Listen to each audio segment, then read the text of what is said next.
4 years ago, U.S. Airways Captain Chelsey made the most famous emergency landing of all time when he put his Airbus A320 down safely in the Hudson River after a bird strike knocked out both the engines.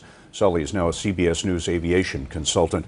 Sully, the safety board told us today that the aircraft was about 30 knots below its recommended airspeed just before it crashed. What does that tell you?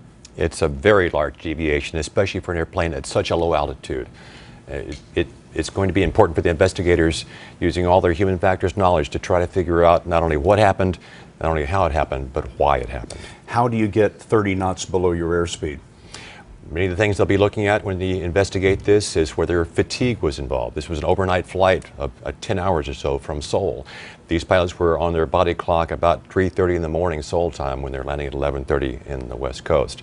They'll be looking to see if distraction was a factor, if the crew responsibilities in terms of their leadership and resource management was effectively being put in place, what kind of training they might have gotten, a number of factors. We don't even know how many factors yet.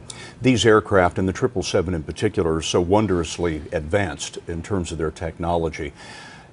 Are we in a day and age now where pilots are just sitting in the seat while the airplane does so many things automatically that the pilots have not had enough practice landing the airplane manually that way? That's a growing concern within the industry globally.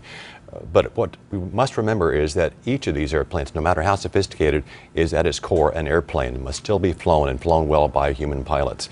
We have to remember that even though there's technology involved, human skill is involved, and we must continue to have enough practice that we can effectively manually control the airplane. And even when we're using the technology, we must be engaged and aware and mentally flying the airplane, even if the actuation of the controls is being done by a computer.